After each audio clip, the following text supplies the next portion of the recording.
श्रीनाथ महोदय महदेव महोदय स्वागतम्। आरभ्यतां पूजा।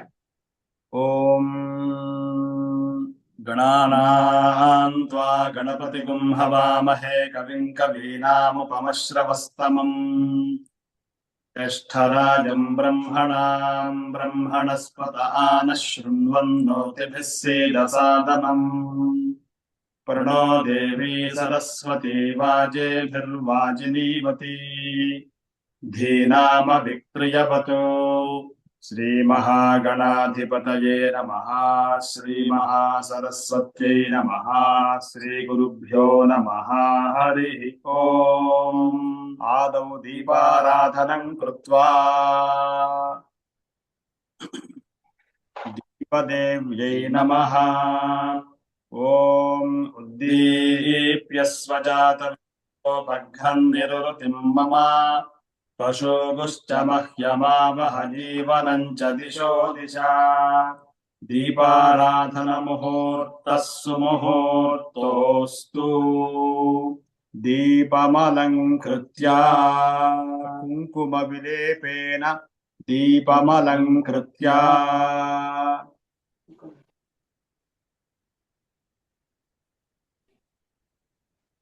नमस्कुर्यात्। ॐ साज्यमेकार्ति संयुक्तं वह्निना योजितं मया गृहाणमङ्गलं दीपं त्रैलोक्यतिमिरापः भक्त्या दीपं प्रयच्छामि देवमात्मने त्राहि माम् घोरात् दिव्यज्योतिर्नमोऽस्तु ते। दीपदेव्यै नमः। ॐ भद्रं कर्णेभिः शृणुयाम देवाः भद्रं पश्येमाक्षभिर्यजत्राः स्थिरैरङ्गैस्तुष्टुवागुंसस्तनूभिः व्यशेम देवहितं यदायुः। स्वस्ति न इन्द्रो वृद्धश्रवाः स्वस्ति नः पूषा विश्ववेदाः स्वस्ति नस्तार्क्ष्यो अरिष्टनेमिः स्वस्ति नो बृहद्दधातु। ॐ शान्तिः शान्तिः शान्तिः। शन्नो मित्रः शं वरुणः शन्नो भवत्वर्यमा शन्न इन्द्रो बृहस्पतिः शन्नो विष्णुरुक्रमः। नमो ब्रह्मणे नमस्ते वायो त्वमेव प्रत्यक्षं ब्रह्मासि त्वमेव प्रत्यक्षं ब्रह्म वदिष्यामि तं वदिष्यामि सत्यं वदिष्यामि तन्मामवतु तद्वक्तारमवतु अवतु माम् अवतु वक्तारम्। ॐ शान्तिः शान्तिः शान्तिः। ॐ नमो ब्रह्मणे नमो अस्त्वग्नये नमः पृथिव्यै नमः ओषधीभ्यः नमो वाचे नमो वाचस्पतये नमो विष्णवे बृहते करोमि। ॐ शान्तिः शान्तिः शान्तिः। तच्छय्योरावृणीमहे गातुं यज्ञाय गातुं यज्ञपतये दैवे स्वस्तिरस्तु नः स्वस्तिर्मानुषेभ्यः ऊर्ध्वं जिगातु भेषजम् शन्नो अस्तु द्विपदे शं चतुष्पदे। ॐ शान्तिः शान्तिः शान्तिः। सन्त्वा सिञ्चामि यजुषा प्रजायुर्धनं च। ॐ शान्तिः शान्तिः शान्तिः। ॐ सहना भवतु सहनौ भुनक्तु सह वीर्यं करवावहै तेजस्विनावधीतमस्तु मा विद्विषावहै। ॐ शान्तिः शान्तिः शान्तिः। ॐ प्रणो देवी सरस्वती वाजेभिर्वाजिनीवती धीनामविप्रियवतो मयि मेधां मयि प्रजां मयि अग्निस्तेजो दधातु मयि मेधां मयि प्रजां मयीन्द्र इन्द्रियं दधातु मयि मेधां मयि प्रजां मयि सूर्यो भ्राजो दधातु। हरिः ओम्। किञ्चित् अक्षतं वा पुष्पं वा तत्र समर्पयेत्। कार्यनिर्विघ्नता सिद्धिरस्तु। हरिः ओम्। महोदय अत्यन्तं वयम् आनन्दम् अनुभवामः। संस्कृतपाठशालायाः कार्यक्रमः आरम्भोत्सवः वेदपठनेन कार्यक्रमः आरभणीयमिति रमणीयमिति अहम् अन्वेषोचामि। इदानीं सर्वेषां कृते अपि सरस्वत्याः कटाक्षः सर्वेषामुपरि गङ्गाप्रवाहवत् प्रसरत्विति अहम् आशासे। सर्वेभ्यः शुभाशयाः। धन्यवादः। अस्माकं संस्कृत कुटुम्बस्य मित्राभ्यां सरस्वत्याः पुत्राभ्यां अस्मान् एवं प्रतिवर्षं कृतधन्यान् कृतवद्भ्यां कुर्वद्भ्याम् अस्माकं पाठशालां गीता संस्कृत पाठशालां कृतमङ्गलां कृतवद्भ्यां कुर्वद्भ्याम्। अतीव वेद शास्त्राणां पारंगताभ्याम् अधीत वेदाभ्याम् अस्माकं प्रिय मित्राभ्यां सोदराभ्यां भवद्भ्याम् अस्माकं सर्वेषां बहवः धन्यवादाः प्रणामाः। धन्यवादाः महोदय। अस्माकं सौभाग्यं युष्माकं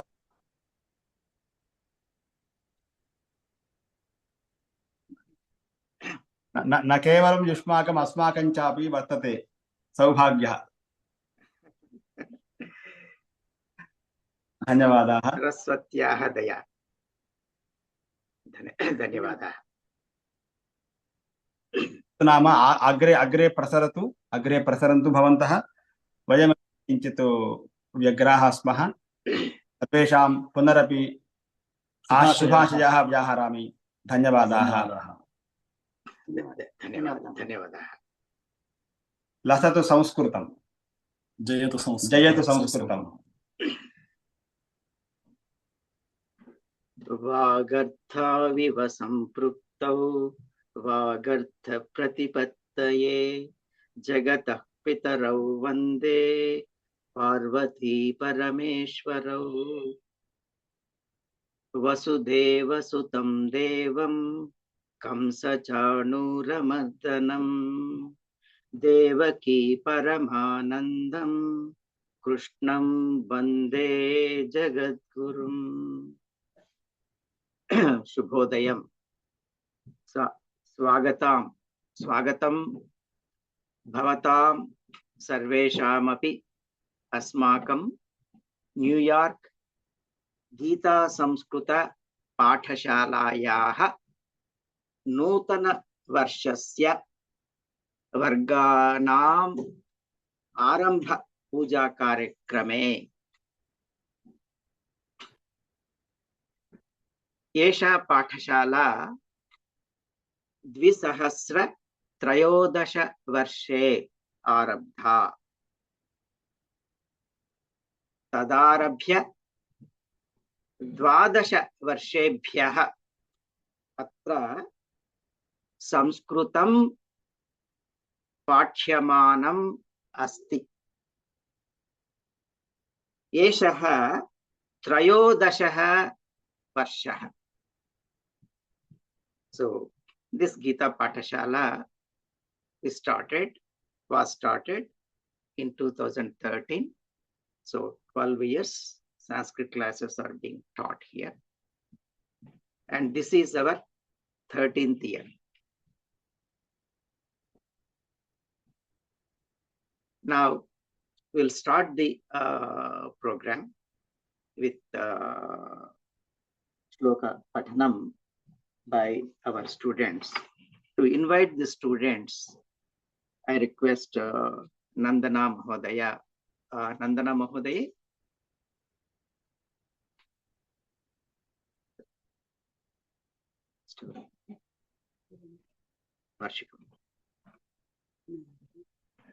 Nandana Mahodaya, please unmute. Astu Bhavatu. It looks like she's. Aham pradhamam darshikam ahvayami shlokam patitu. Hari Om Namaskara Mama Nama Antipunam Dashik Damodara Aham Amerika Deshe Virginia Rashte Ashburn Nagere Wasami Aham Gita Samskritam Pathashalaya Paramastala Kudumbavaraga Patami Aham Pradhana Shlokan Gayami Shukram Param Vishnu Shashi Vattam Chatupujam Prasanna Vagana Jaya Bhava Vignopashante Vaklatunda Mahakaya Surya Koti Samaprabha Divignam Kuru Me Deva Savakaya Sapada Dhanyavadaha. Atyuttamam Darshika. Idanim aham divisham ahvayami.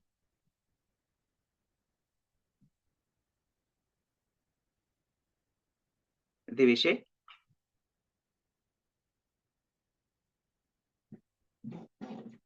Divisha अस्ति वा?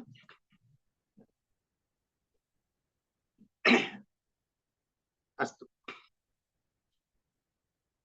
इदानीं पाठशालायाः परिचयः. Some of you might have joined for the first time. So a quick recap of our Pathashala. We call it Gita Pathashala because we learned Sanskritam. We learned Sanskritam through Bhagavad Gita. And we try to learn Bhagavad Gita through Sanskritam. So to learn a language, you need examples, you need words, sentences, right? So we use Bhagavad Gita as the source. All the words from Bhagavad Gita, shlokas from Bhagavad Gita, and we learn Samskrita. So that's why it is Gita Samskrita Pathashala. And we have classes for everybody, children, adults, anybody who is interested to learn Samskrita. Those who do not know Devanagari, Devanagari is the script used for Hindi, same is used for Sanskritam also. So those who do not know, for them, particularly kids born and brought up here, or Indians who do not know Devanagari, we have a beginner class called Samskrita Parichaya, where kids, adults, everybody join, and we teach from scratch, from A, Amba, Devanagari. Then you will also be introduced to shlokas and simple language fundamentals. There is Samskrita Parichaya. There is no prerequisite, anybody can join. Then Gita Samskritam 1. There we enter into the world of Sanskritam. There also no prior knowledge of Sanskritam is needed, but you should know Devanagari because the book and the teaching, everything will be in only Devanagari. So anybody who knows Devanagari and know at least one Indian language is enough. You can start learning Sanskritam right away. Gita Sanskritam 1, that is the first level course. Then there is Gita Sanskritam 2, where you will enter deeper, intermediate level Sanskritam.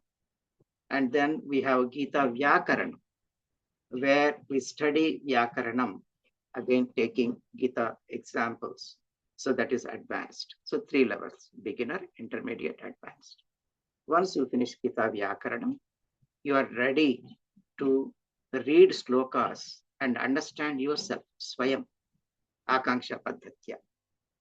So that is the Gita Adhyayana Varga, is the Varga we have throughout the year, every Saturday, 8:30 p.m. Eastern Standard Time, where students who have completed those 3 years, they're capable of reading the shloka, breaking up the shloka into words, and then put the shloka in Anvaya Krama, and then we study the shloka with Tatparyam and also Adi Shankara Bhashyam in Sanskritam, all in Sanskrit.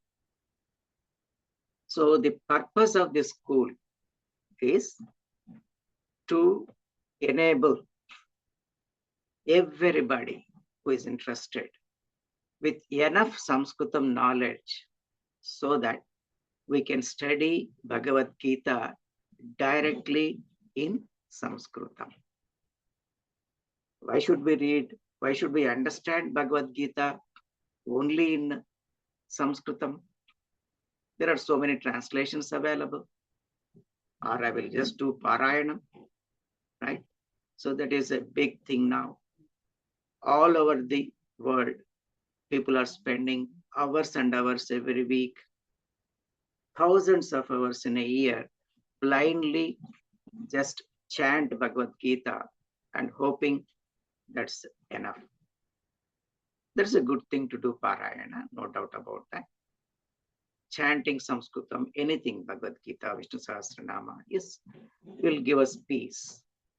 But Bhagavad Gita is not meant for chanting.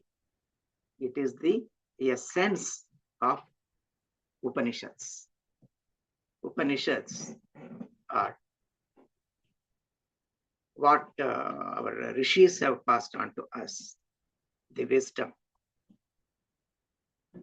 We need that, particularly these times where there is division and wars going on and a lot of violence, unrest.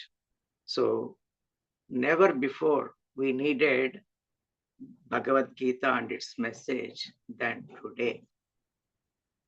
Why can't I read it in English or my mother tongue and understand? Very hard. It will be a very superficial understanding because the concepts are such that the other languages are not equipped, are not meant for that level of wisdom. For example, word Akasha, Atma, most important. If you use a translation, Atma, you'll say soul. Atma is not soul. Akasha, it's a sky, far from sky. It is not sky. So it breaks down. You may think you understood something, but you really don't get the message. So the only way to truly understand the message of Bhagavad Gita, the Vedanta Tattvam, the truth, our rishis have attempted to put in words which cannot be put in words and passed on to us the Upanishads and now Bhagavad Gita. So learning Sanskritam is the only way. Na anyah pantha ayanaya vidyate. Purusha Sukta. There is no other way, right? So that's why. Okay. I'll continue this discussion later. Now Divisha is here. Divisha, Swagatam. Parichayam karotu, Swaparichayam karotu, Anant. मम नाम दिविशा. अहं north Carolina राज्ये केरी नगरे वसामि.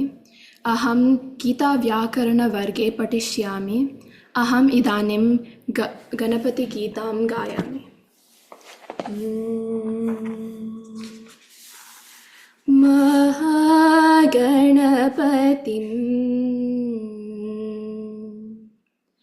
महागणपतिं मनसा स्मरामि. महागणपतिं मनसा स्मरामि. महागणपतिं मनसा स्मरामि. वसिष्ठवामदेवादिवन्दितं महागणपतिम्.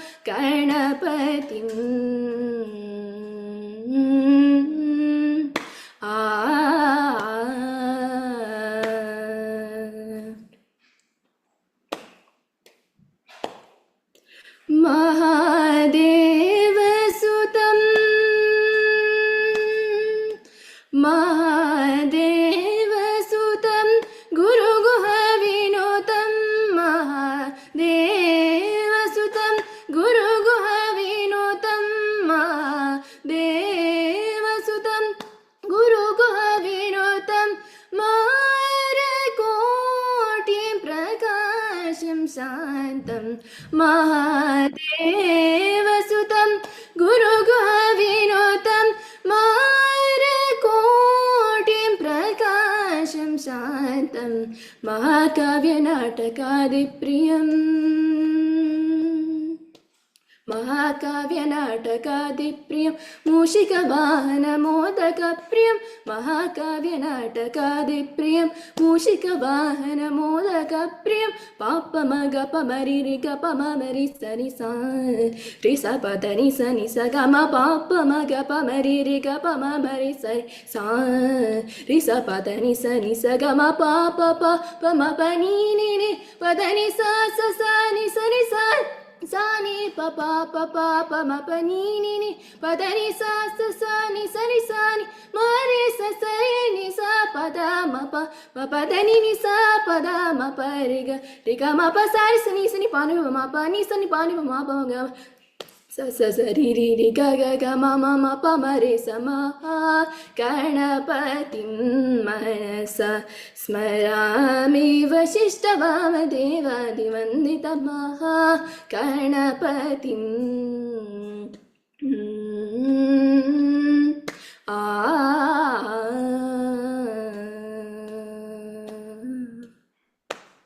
धन्यवादः.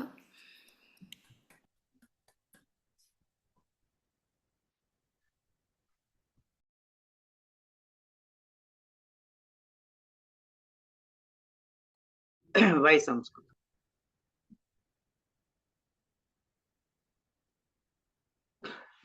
Okay, we need to learn Sanskritam to understand Bhagavad Gita correctly, to understand Upanishads correctly. But Sanskritam is difficult, is it? Why do we say Sanskritam is difficult? Because we compare it with English, which is the most popular language, and we say English is easy. Is it? How much effort have we put to learn English? Can you count the number of hours we spent in learning English since that day when you entered so-called kindergarten? We spent all our life. Even now, if there is a new word, you have to learn it. Because English is not scientifically developed. The words are not, you have to learn every word by itself, most of the words. But in Sanskritam, there are just two kinds of words. Subantam, Tingantam, Namapadam, Kriyapadam. That's it. Only two kinds of words. And every word in Sanskritam is made up of Prakruti, Pratyaya. So it is all very structured. And if you know just a few root verbs, you know thousands and thousands of words by just learning a few words. Right? We just know kru dhatu, kru, karoti, doing. From that dhatu, you have like thousands of words. Karoti, kriyate, krutavan, svikrutavan, nirakrutavan, svikaromi. There are a million words just from one dhatu. So by learning just the basics and the structure, you can develop your vocabulary infinitely, right? But in English, it is not like that. We learned every word by itself. We don't realize it. But since we are using it on a daily basis, it comes to us, we think that it is easy. And when we say Sanskritam is difficult in comparison to English, what is the comparison? What is the effort we are putting? Nothing. We don't want to put any effort to learn Sanskritam. We give our life to learn English and compare and say Sanskritam is difficult and English is easy. Absolutely not. Even if you spend a fraction of the time we spend for learning English, you will become like a great Pandita for Sanskritam. So to learn Sanskritam, you don't need, it is not difficult, it's easy. If you spend every week 1 hour to attend the class, maybe another 30 minutes, 1 hour to do practice, that's all is needed. It is really, truly easy, believe me. But you have to start. If you don't start and keep that assumption, oh, Sanskritam is difficult, not necessary. We are all locked, we have locked our minds with that. If you unlock that and take the first step, then you can really learn Sanskrit. It's easy, it is a pleasure, it's fun. Gachan pipilako yati yojananam shatanyapi agachan vainate yopi padamekam nagachati. Pipilakaha. Pipilaka is ant, small, very tiny ant. Gachan. If that ants keeps moving, if the ant keeps moving, it can traverse miles and miles, thousands, if it keeps traversing. Vainateyaha. Vainateya is Garuda. Sakshat Bhagavan Vishnu's Vahanam. The most powerful bird, strongest. Agachan. By not moving. Padamekam nagachati. So even Garuda, the fastest, the most powerful bird, if it doesn't move, it cannot go even one step forward. On the other hand, an ant is tiny. If it keeps walking, it can go thousands of miles. So if we don't take the first step, if we don't even try, if we don't even make that small attempt, there is no way you are going to achieve anything, even learning Sanskrit. So it is easy. Right? So, Udyamenaiva siddhyanti karyani na manorathaihi nahi suktasya simhasya pravishanti mukhe mrugaha. Udyamenaiva siddhyanti karyani na manorathaihi nahi suktasya simhasya pravishanti mukhe mrugaha. Udyamenaiva siddhyanti karyani. You achieve things, complete tasks, only by putting effort. Na manorathaihi, not just by thoughts, desires. Example, even the lion, strongest animal of the forest, If it is simply sleeping, will animals go and fall into his mouth? Oh, come on, eat us. No. Even lion, strongest animal, has to hunt, put effort to earn its livelihood to be able to live. So, bottom line, Sanskritam is necessary to learn, is easy to learn. Only thing you need is to take the first step. Right? With that thought, I'll conclude it there. Swagatam Sarvesham. So our Patashala, we have, of course, with the help of teachers and volunteers, it is being run. And we have a few teachers here. I would be glad to introduce, first of all, our senior most teacher and Kalpana Mahodaye. Krupaya स्वस्य परिचयं करोतु. स्वागतं. नमस्ते महोदय. हरिः ओम्. नमस्काराः. मम नाम कल्पना. अहं हैदराबाद भारतदेशे तेलङ्गाणाराज्ये हैदराबाद नगरे वसामि. अहं 7 वर्षेभ्यः जेरिको लांग ऐलैंड संस्कृत पाठशालायाः छात्रा अस्मि. इदानीं गीताध्ययन वर्गे पठामि. गीता संस्कृतं द्वितीयवर्गस्य शिक्षणे सहायं करोमि. धन्यवादाः. धन्यवादाः महोदय. स्वागतम्. इदानीं नन्दना महोदयाम् आह्वयामि. नन्दना महोदये स्वागतम्. धन्यवादः महोदय. हरिः ओम्. नमस्काराः. मम नाम नन्दना. अहं कैलिफोर्निया राज्ये फ्रीमोंट नगरे वसामि. अहं गीता संस्कृतपाठशालायाः शिक्षिका अपि छात्रा अपि अस्मि. धन्यवादाः. धन्यवादाः महोदय. स्वागतम्. इदानीं सूर्याम् आह्वयामि. हरिः ओम्. नमस्काराः. मम नाम सूर्यकुमारी. अहं न्यूयार्क राज्ये जेरिको नगरे वसामि. अहं गीता व्याकरणवर्गे पठामि. अहं संस्कृतपरिचयवर्गं प्रथमस्तर गीता संस्कृतं पाठयामि. धन्यवादः. स्वागतम्. I did not give my introduction, right? Mama nama Raghuhu, Raghuvarma iti.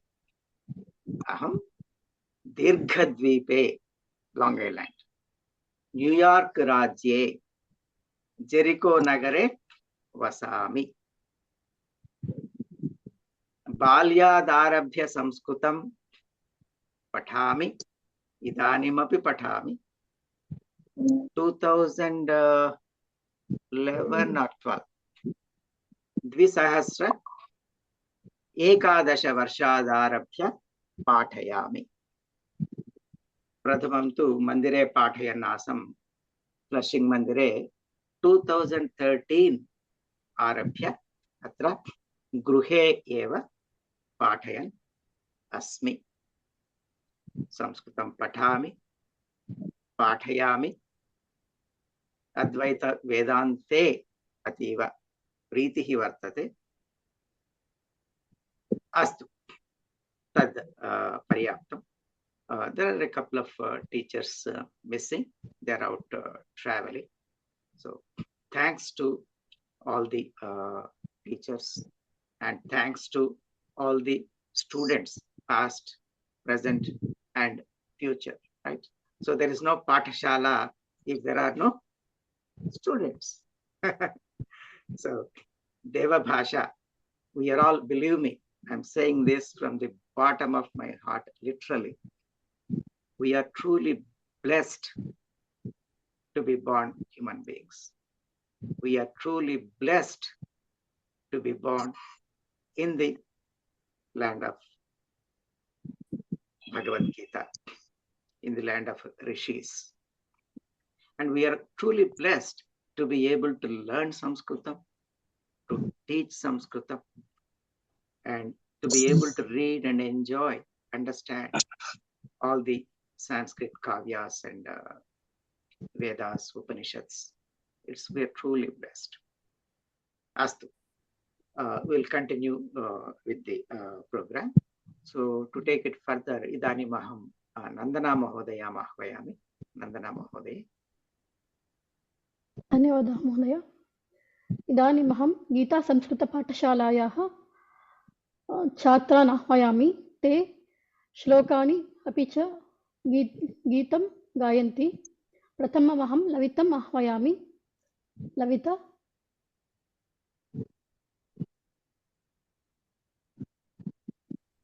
मम नाम लवितः। अहम् अयोवा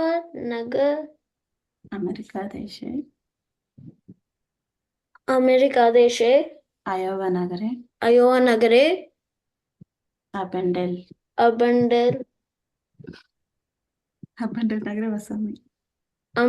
अर्बन्डेल् नगरे वसामि। नारद उवाच సంకటనాశన గణపతి స్వామి స్తోత్రం చేస్తున్నాను. నారద ఉవాచ ప్రణమ్య శిరసా దేవం గౌరీపుత్రం వినాయకం భక్తావాసం స్మరే నిత్యం ఆయుఃకామార్థసిద్ధయే ప్రథమం వక్రతుండం చ ఏకదంతం ద్వితీయకం తృతీయం కృష్ణపింగాక్షం గజవక్త్రం చతుర్థకం లంబోదరం పంచమం చ షష్టం వికటమేవ చ సప్తమం విఘ్నరాజం చ ధూమ్రవర్ణం తదాష్టమం నవమం పాలచంద్రం చ దశమం తు వినాయకం ఏకాదశం గణపతిం ద్వాదశం తు గజాననం ద్వాదశైతు నామాని దశమ్యం యః పఠే నరః న చ విఘ్నభయం తస్య సర్వసిద్ధికరం ప్రభో విద్యార్థే లభతే విద్యాత్ ధనాత్ లభతే ధనాత్ పుత్రాతే లభతే పుత్రాత్ మోక్షాతే లభతే గతిం జపేత్ గణపతి స్తోత్రం షడ్భిర్మాసం ఫలం లభేత్ సంవత్సరేణ సిద్ధిం చ లభతే నాత్ర సంశయః अष्टभ्यो ब्राह्मणेभ्यश्च लिखित्वा रासमर्तये तस्य विघ्नभवे सर्व गणेशस्य प्रसादतः इति श्री नारद पुराणे संकटनाशन नाम श्री गणपति स्वामी स्तोत्रं सम्पूर्णम्। धन्यवादः। उत्तमं लविता। इदानीमहं भार्गवीं हरिणीम् आह्वयामि। हरि ओम नमस्कारः। मम नाम भार्गवी। हरि ओम नमस्कारं। मम नाम हरिणी। हरि ओम नमस्कारः। मम नाम वनिता। अहं न्यूयार्क राज्ये जेरिको नगरे वसामि।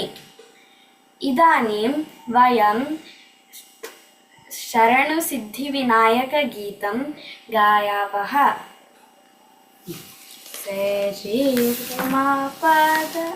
सरि ग प नि सा नि प ग रि सा शरणु सिद्धिविनायक शरणु विद्या प्रदायक शरणु पार्वती तनय मूर्ति शरणु मूषिकवा शरणु सिद्धिविनायक निटिलनेत्र देवी सुतने नागभूषण प्रियने कटितटाङ्कित कोमलाङ्गने कर्णकुण्डल धारणे शरणु सिद्धिविनायक शरणु विद्या प्रदायक शरणु पार्वती तनय मूर्ति शरणु मूषिकवाहना शरणु सिद्धिविनायक बट्टमुत्तिन पदकहारने बाहुहस्त चतुष्टनने इट्ट तोडुಗೆಯ ಹೇಮ ಕಂಕಣ ಪಾಶ ಅಂಕುಶ ಧಾರಣೆ ಶರಣು ಸಿದ್ಧಿ ವಿನಾಯಕ ಶರಣು ವಿದ್ಯಾ ಪ್ರದಾಯಕ ಶರಣು ಪಾರ್ವತಿ ತನಯ ಮೂರ್ತಿ ಶರಣು ಮೂಷಿಕ ವಾಹನ ಶರಣು ಸಿದ್ಧಿ ವಿನಾಯಕ ಕುಕ್ಷಿ ಮಹಾಲಂಬೋದರನೆ ಇಕ್ಷುಚಾಪನ ಗೆಲಿದನೆ ಪಕ್ಷಿ ವಾಹನನಾದ ಪುರಂದರ ವಿಠಲನ ನಿಜ ದಾಸನೆ ಶರಣು ಸಿದ್ಧಿ ವಿನಾಯಕ ಶರಣು ವಿದ್ಯಾ ಪ್ರದಾಯಕ ಶರಣು ಪಾರ್ವತಿ ತನಯ ಮೂರ್ತಿ ಶರಣು ಮೂಷಿಕ ವಾಹನ ಶರಣು ಸಿದ್ಧಿ ವಿನಾಯಕ ಶರಣು ಸಿದ್ಧಿ ವಿನಾಯಕ ಶರಣು ಸಿದ್ಧಿ ವಿನಾಯಕ ಧನ್ಯವಾದः उत्तमं भार्गवी हरिणी इदानीम् अहं द्युतिम् आह्वयामि हरिः ओम् मम नाम द्युति अहं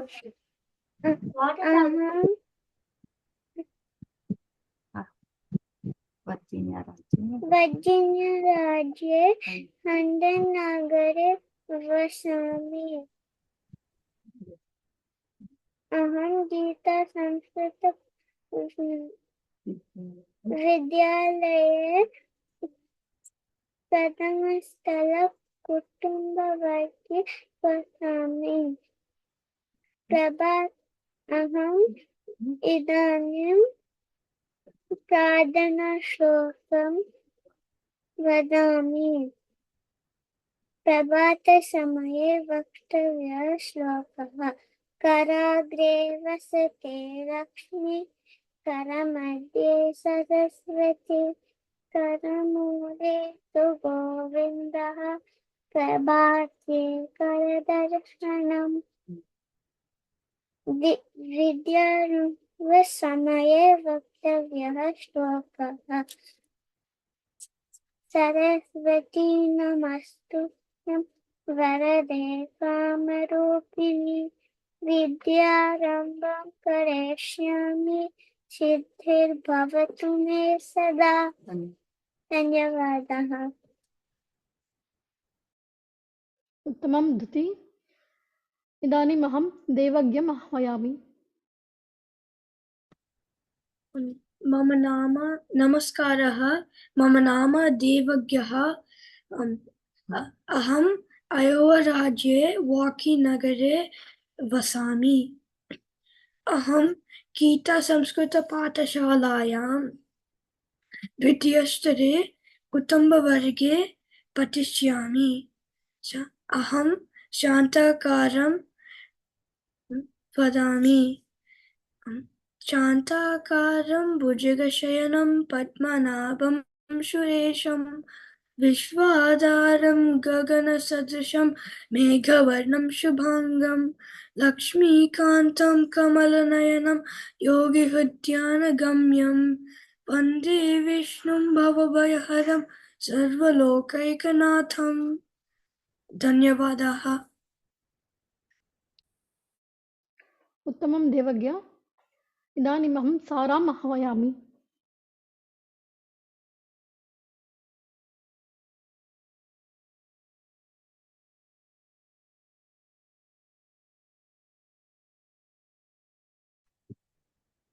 नमस्कारः मम नाम सारा अहं सानोजे नगरे वसामि अहं गीतसंस्कृतपाठशालायां द्वितीयस्तर कुटुम्बवर्गे अहं पठिष्यामि अहं विष्णु श्लोकं गायामि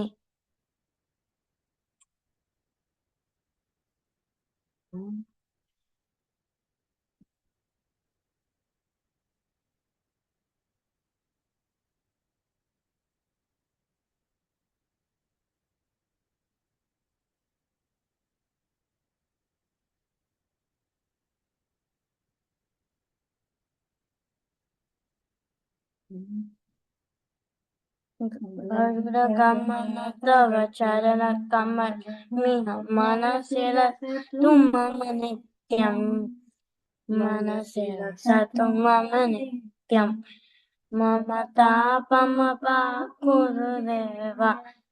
मम पापमपाकुरुदेव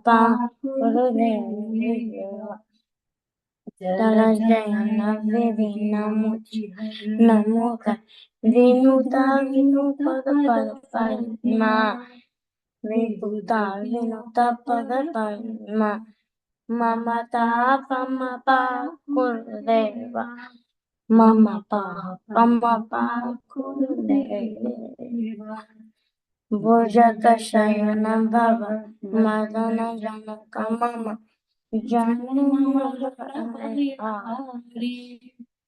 जनम मरणि भयारि मम तापमपाकुरुदेव मम तापमपाकुरुदेव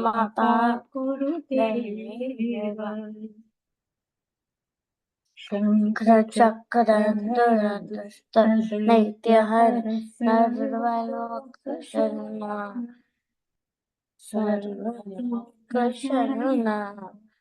मम तापमपाकुरुदेव मम तापमपाकुरुदेव अगणित गुणगण अशरण विदहित सुररिपुजाला विदहित सुररिपुजाला मम तापमपाकुरुदेव मम पापमपाकुरुदेव भक्त्यवरम्य करुणया पाहि भारती तीर्थम् पाहि भारती तीर्थम् गरुडगमन तव शरण कमलमिह मनसि लसतु मम नित्यम् मनसि लसतु मम नित्यम् मम तापमपाकुरुदेव मम तापमपाकुरुदेव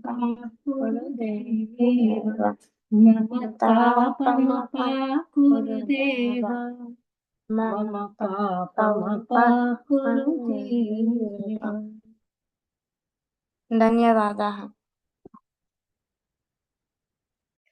उत्तमं सारा स्मिता महोदये इदानीमहं संविताम् आह्वयामि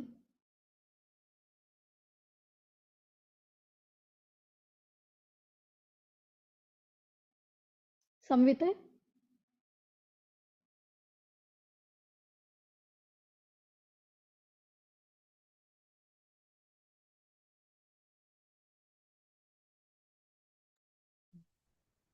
नमस्काराः मम नाम संविता अहं सानोजे नगरे वसामि अहं गीता संस्कृतपाठशालायां द्वितीयस्तर कुटुम्बवर्गे पाठयामि अहं लिङ्गाष्टकं गायामि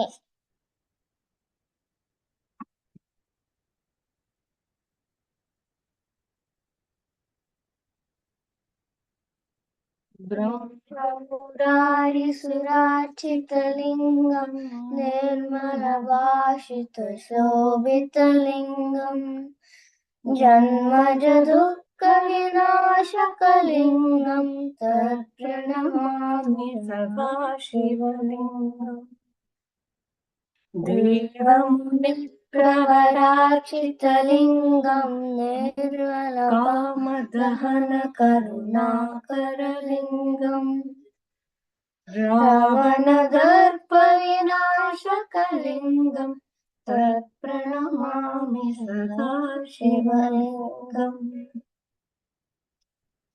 सर्वसुगन्धसुलेपितलिङ्गं बुद्धिवर्धनकारणलिङ्गं सिद्धसुरासुरवन्दितलिङ्गं तत्प्रणमामि सदा शिवलिङ्गम् कनकमहामणिभूषितलिङ्गं फणिपतिवेष्टितशोभितलिङ्गम् दक्षसुयज्ञविनाशकलिङ्गं तत्प्रणमामि सदा शिवलिङ्गम् कुङ्कुमचन्दनलेपितलिङ्गं पङ्कजहारसुशोभितलिङ्गम् सञ्चितपापविनाशकलिङ्गं तत्प्रणमामि सदा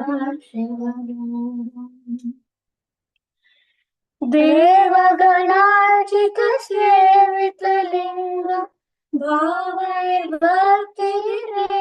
च लिङ्गं दिनकरकोटिप्रभाकरलिङ्गं तत्प्रणमामि सदा शिवम् अष्टदलोपरिवेष्टितलिङ्गं सर्वसमुद्भवकारणलिङ्गम् अष्टदरिद्रविनाशकलिङ्गं तत्प्रणमामि सदा शिवलिङ्गम् सुरगुरुसुरवरपूजितलिङ्गं सुरवनपुष्पसदाचितलिङ्गम् परमपरं परमात्मकलिङ्गं तत्प्रणमामि सदा शिवलिङ्गम् नमस्काराः। मम नाम स्मिता। अहं सैन् होसे नगरे वसामि। अहं गीतसंस्कृतपाठशालायां द्वितीयस्तरकुटुम्बवर्गे पठामि। धन्यवादाः। धन्यवादः। उत्तमं संविते स्मिता महोदये। इदानीमहं धार्मिकाम् आह्वयामि। नमस्काराः। मम नाम धार्मिका। अहम् अमेरिकादेशे वर्जीनिया-राज्ये हण्डन् नगरे वसामि। अहं प्रथमस्तर गीतासंस्कृत व्याकरणं पठिष्यामि। अहम् इदानीं गुरुपादुका स्तोत्रं वदामि। अनन्तसंसारसमुद्रतार नौकायिताभ्यां गुरुभक्तिदाभ्यां वैराग्यसाम्राज्यद पूजनाभ्यां नमो नमः। श्रीगुरुपादुकाभ्यां पवित्रवाराशि निशाकराभ्यां दौर्भाग्यदावां बुधमालिकाभ्यां दूरीकृतानम्र विपत्तिताभ्यां नमो नमः। श्रीगुरुपादुकाभ्यां नताययोः श्रीपतितां समीयुः कदाचिदप्याशु दरिद्रवर्याः मूकाश्च वाचस्पतितां नमो नमः। श्रीगुरुपादुकाभ्यां नालीकनिकाश पदाहृताभ्यां नानाविमोहादि निवारिकाभ्यां नमर्जनाभीष्ट तति प्रदाभ्यां नमो नमः श्री गुरुपादुकाभ्यां नृपालिमौलि व्रजरत्नकान्ति सरिद्विराजत् झषकन्यकाभ्यां नृपत्वदाभ्यां नतलोकपङ्क्तेः नमो नमः श्री गुरुपादुकाभ्यां पापान्धकारार्क परम्पराभ्यां तापत्रयाहीन्द्र खगेश्वराभ्यां जाड्याब्धिसंशोषण वादवाभ्यां नमो नमः श्री गुरुपादुकाभ्यां समाधिषट्क प्रदवैभवाभ्यां समाधिदान व्रतदीक्षिताभ्यां रमाधवान्द्रि स्थिरभक्तिदाभ्यां नमो नमः श्री गुरुपादुकाभ्यां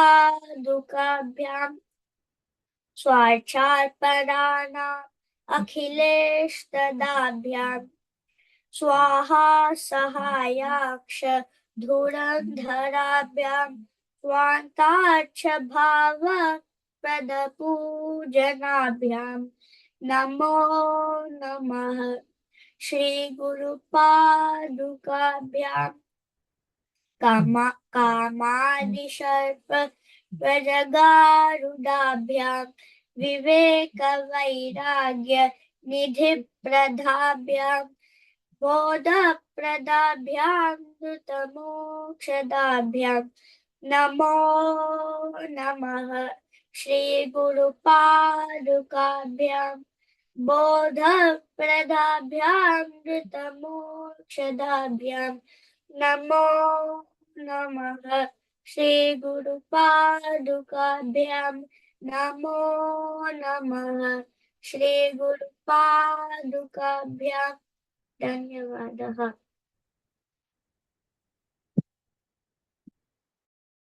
उत्तमं धार्मिक इदानीम् अहम् आश्रिताम् आह्वयामि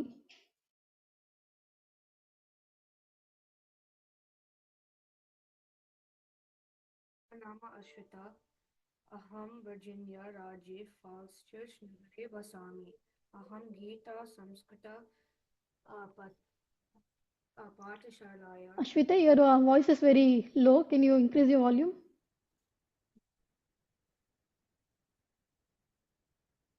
मम नाम अश्विता अहं वर्जीनिया राज्ये फॉल्स चर्च नगरे वसामि अहं गीता संस्कृत पाठशालायां गीता संस्कृतं प्रथमस्तरवर्गे पठिष्यामि अहम् इदानीं गीता श्लोकान् वदामि ओम हरिः ओम श्री गुरुभ्यो नमः हरिः ओम श्री कृष्ण परमात्मने नमः श्रीमद्भगवद्गीता अथ द्वितीयोऽध्यायः सांख्ययोगः संजय उवाच तं तथा कृपयाविष्टम् आशुपूर्णाकुलेक्षणं विषीदन्तमिदं वाक्यम् उवाच मधुसूदनः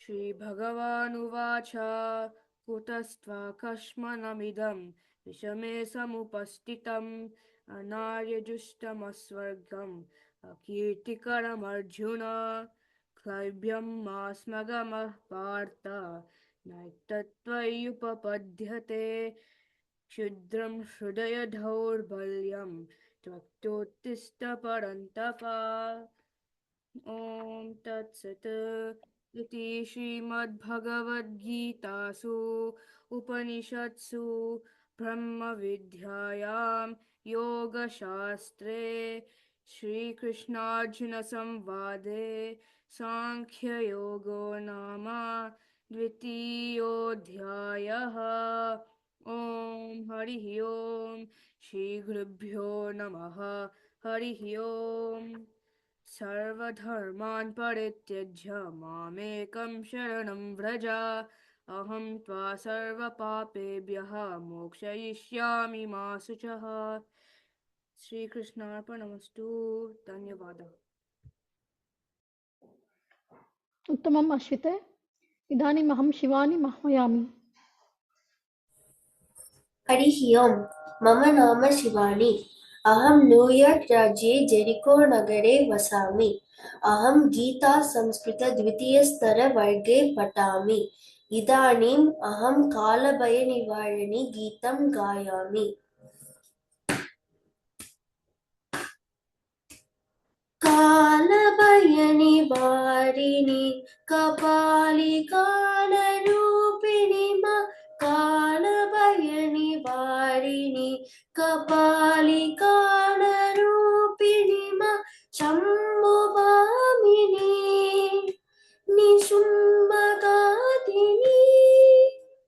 समरवासिनी सुरावन्दिनी शम्भुभामिनी निशुम्भघातिनी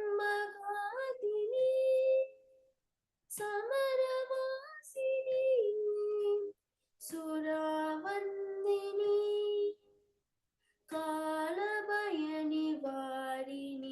कपालिकालरूपिणी मा कालभयनिवारिणी कपालिकालरूपिणी मा तत्त्वदायिनी रासरासिनी त्राणकारिणी तिमिरवरणी त्रिगुणदारिणी त्रिदेवचलनी त्रिलोकेशिनी तेजरूपिणी तत्त्वदायिनी त्रासरासिनी त्राणकारिणी तिमिरवरणी त्रिगुणदारिणी त्रिदेवचलनी त्रिलोकेशिनी तेजरूपिणी कालभयनिवारिणी कपालिकालरूपिणी मा कालभयनिवारिणी कपालिकालरूपिणी मा अन्नदायिनी अमरपालिनी असुरदलनी आदिकारिणी आसुदोषिणी प्रतिविनाशिनी आत्मरूपिणी अमृतवर्षिणी अन्नदायिनी अमरपालिनी असुरदलनी आदिकारिणी आसुदोषिणी प्रतिविनाशिनी आत्मरूपिणी अमृतवर्षिणी कालभयनिवारिणी कपालिकालरूपिणी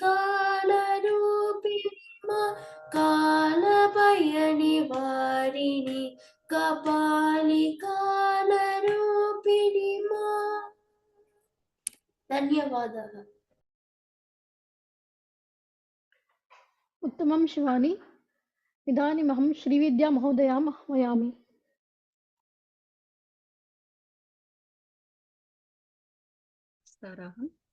मम नाम श्रीविद्या। अहम् अमेरिकादेशे न्यूजर्सी राज्ये इज़लिन् नगरे वसामि। अहं लाङ्ग् ऐलाण्ड् जेरिको संस्कृतविद्यालये गीता संस्कृतं द्वितीयवर्गे पठामि।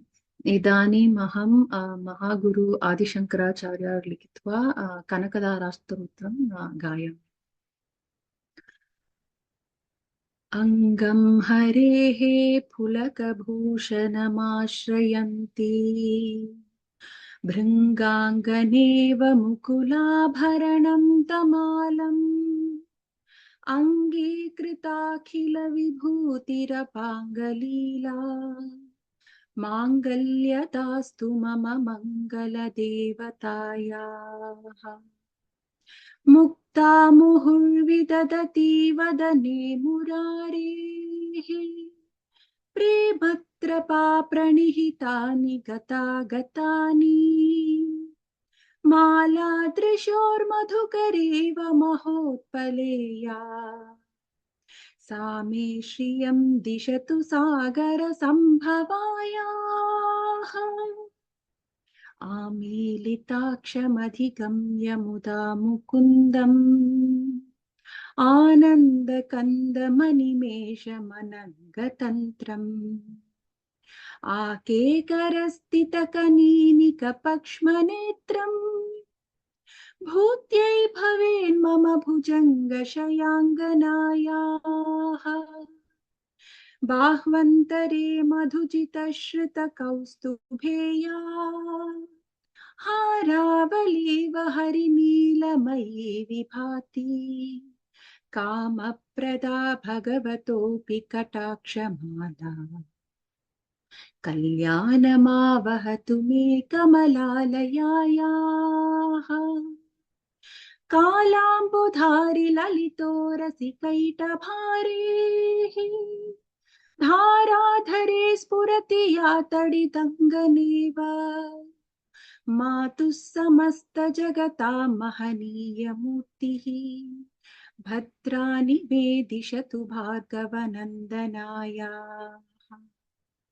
प्राप्तं पदं प्रथमतः खलु यत्प्रभावात् माङ्गल्यभाजि मधुमाथिनि मन्मथेन मय्यापते ततिह मन्दरमीक्षणार्थम् मन्दालसं च मकरालय कन्यकायाः विश्वामरेन्द्रपदविप्रमदानदक्ष्यम् आनन्दहेतुरधिकं मुरविद्विषोऽपि ईशन्निषीदतु मयि क्षणमीक्षणार्थम् इन्दीवरोदर सहोदरमिन्दिरायाः इष्टाविशिष्टमतयोऽपि ययातयात्र दृष्ट्या त्रिविष्टपपदं सुलभं लभन्ते दृष्टिप्रहृष्टकमलोदर दीप्तिरिष्टाम् पुष्टिं कृषिष्ट मम पुष्करविष्टरायाः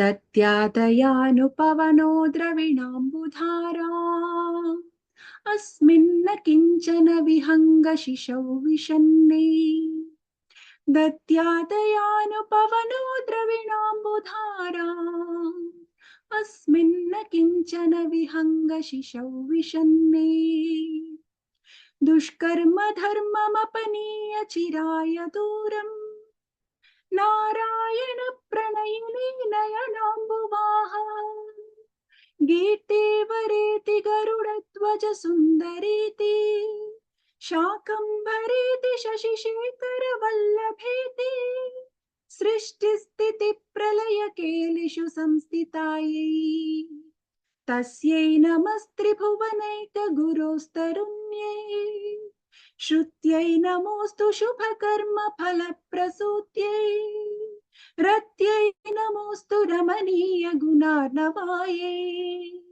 शक्त्यै नमोऽस्तु शतपत्रनिकेतनायै पुष्ट्यै नमोऽस्तु पुरुषोत्तम वल्लभायै नमोऽस्तु नालीकनिभाननायै नमोऽस्तु दुग्धोदधि जन्मभूम्यै नमोऽस्तु सोमामृतसोदरायै नमोऽस्तु नारायण वल्लभायै नमोऽस्तु हेमाम्बुजपीठिकायै नमोऽस्तु भूमण्डलनायिकायै नमोऽस्तु देवादिदयापरायै नमोऽस्तु शाङ्गायुधवल्लभायै नमोऽस्तु देवी भृगुनन्दनायै नमोऽस्तु विष्णोरुरसिस्थितायै नमोऽस्तु लक्ष्मी कमलालयायै नमोऽस्तु दामोदर वल्लभायै नमोऽस्तु कान्त्यै कमलेक्षणायै नमोऽस्तु भूत्यै भुवनप्रसूत्यै नमोऽस्तु देवाधिविरचितायै नमोऽस्तु नन्दात्मज वल्लभायै सम्पत्कराणि सकलेन्द्रियनन्दनानि साम्राज्यदानविभवानि सरोरुहाक्षी त्वद्वन्दनानि दुरितोद्धरणोद्यतानि मामेव मातरनिशङ्कलयन्तु मान्ये यत्कटाक्षसमुपासना विधिः सेवकस्य सकलार्थसम्पदः संतनोति वचनाङ्गमानसैः त्वां मुरारिहृदयेश्वरीं भजे सरसिजनिलये सरोजहस्ते धवलतमां शुभगन्धमाल्यशोभे भगवती हरिवल्लभे मनोज्ञे त्रिभुवनभूतिकरि प्रसीद मह्यम् भगवती हरिवल्लभे मनोज्ञे त्रिभुवनभूतिकरि प्रसीद मह्यम् दिग्हस्तिभिः कनककुम्भमुखावसृष्टः सर्वाग्नि विमलचारुजलप्लुताङ्गीं प्रातर्नमामि जगतां जननीम् अशेषलोकाधिनाथ गृहिणीम् अमृताप्तिपुत्रीं कमले कमलाक्षवल्लभे त्वं करुणापूरतरङ्गितैरपाङ्गैः अवलोकय माम् अकिञ्चनानां प्रथमं पात्रम् अकृत्रिमं दयायाः स्तुवन्ति ये स्तुतिभिरमेभिरन्वहम् त्रयीमयीं त्रिभुवनमातरं रमां गुणादिक गुरुतर भाग्यभागिनः भवन्ति ते भुवि बुधभाविताशयाः। धन्यवादः। धन्यवादः महोदय। इदानीम् अहं रेणुका महोदयाम् आह्वयामि। हरिः ओम् नमस्काराः। मम नाम रेणुका। अहं जार्जिया राज्ये कम्मिङ्ग् नगरे वसामि। अहं गीता संस्कृतपाठशालायां द्वितीयस्तरवर्गं पठामि। इदानीम् अहं गोविन्दाष्टकं गायामि।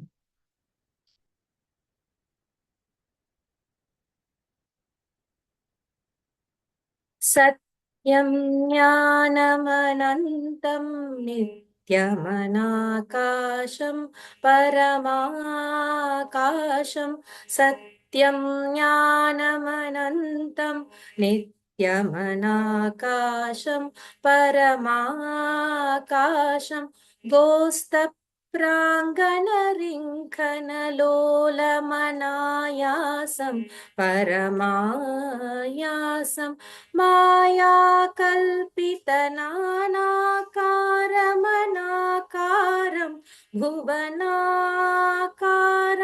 क्ष्मामानातमनातं प्रणमत गोविन्दं परमानन्दम् मृत्स्नामत्सिः यशोदा तादनशैशवसन्त्राशम् व्याधितवक्त्रालोकितलोका लोकचतुर्दशलोकालिं लोकत्रयपुरमूलस्तम्भं लोकालोकमनालोकं लोकेशं परमेशं प्रणमत गोविन्दं परमानन्दम् त्रैविष्टपरिपुवीरग्नं क्षितिभारग्नं भवरोगग्नं कैवल्यं नवनीताहारमनाहारं भुवनाहारं वैमल्य स्फुतचेतो वृत्तिविशेषाभासमनाभासं शैवं केवलशान्तं प्रणमत गोविन्दं परमानन्दम् गोपालं प्रभुलीला विग्रह गोपालं कुलगोपालं गोपीकेलन गोवर्धन धृति लीलालालित गोपालं गोभिर्निगदित गोविन्दस्फुटनामानं बहुनामानं गोपीगोचरदूरं प्रणमत गोविन्दं परमानन्दम् गोपीमण्डलगोष्ठीभेदं भेदावस्तमभेदाभं शश्वद्गोकुरनिर्धूतोद्गत धूलिधूसरसौभाग्यम् श्रद्धाभक्तिगृहीतानन्दमचिन्त्यं चिन्तितसद्भावम् चिन्तामणिमहिमानं प्रणमत गोविन्दं परमानन्दम् स्नानव्याकुलसिद्वस्त्रमुपादयगामुपारूढं व्याधित्सन्तीरतदिग्वस्त्र दातुमुपाकर्षन्तं ताः निर्धूतद्वयशोकविमोहं बुद्धं बुद्धेरन्तस्तं सत्तामात्र शरीरं प्रणमत गोविन्दं परमानन्दम् कान्तं कारणकारणमादिमनादिं कालधनाभासं कालिन्दीगतकालीय शिरसि सुनृत्यन्तं मुहूर्त्यन्तं कालं कालकलातीतं कलिताशेषं कलिदोषग्नं कालत्रयगतिहेतुं प्रणमत गोविन्दं परमानन्दम् वृन्दावन भुवि बृन्दारकगण बृन्दाराधित वन्देऽहम् कुण्डाभामलमन्दस्मेरसुधानन्दं सुहृदानन्दम् वन्द्याशेषमहामुनिमानस वन्द्यानन्दपदद्वन्द्वं वन्द्याशेषगुणाब्धिं प्रणमत गोविन्दं परमानन्दम् गोविन्दं परमानन्दं गोविन्दं परमानन्दम् गोविन्दाष्टकमेतद् अधीते गोविन्दार्पित चेतायः गोविन्द अच्युत माधव विष्णो गोकुलनायक कृष्णेति गोविन्दाङ्घ्रिसरोज ध्यान सुधाजल धौत समस्तागः गोविन्दं परमानन्दामृतम् अन्तस्थं स तमभ्येति। सर्वं श्रीकृष्णार्पणमस्तु। धन्यवादः। अत्युत्तमं। धन्यवादः रेणुका महोदय। Thanks to one and all. Thank you all for joining this puja and blessing the students, and be blessed. by listening to all these nice shlokas and songs. Welcome all the students. Our classes will start next week, starting from Saturday, that is 21st. Today evening we have Gita Adhyayanam that continues throughout the year. So Gita Adhyayana Varga, where we study Bhagavad Gita shlokas with the Bhashyam, that is round the year. So we have that class. So thank you all the participants. Thank you all the students. Thank you to the teachers, and of course to Bhagavatah api कृपया एतत् कार्यक्रमः प्रचालितः. Now I invite Nandana Mahodaye Shanti Mantram. ॐ असतो मा सद्गमय तमसो मा ज्योतिर्गमय मृत्योर्मा अमृतंगमय. ॐ शान्ति शान्ति शान्तिः. हरिः ॐ गुरुभ्यो नमः. हरिः ॐ. धन्यवादाः. धन्यवादाः महोदये. अत्र विरमामः. शुभं भूयात्. धन्यवादाः. हरिः ओम्. धन्यवादाः. धन्यवादाः. धन्यवादाः. धन्यवादाः. धन्यवादाः.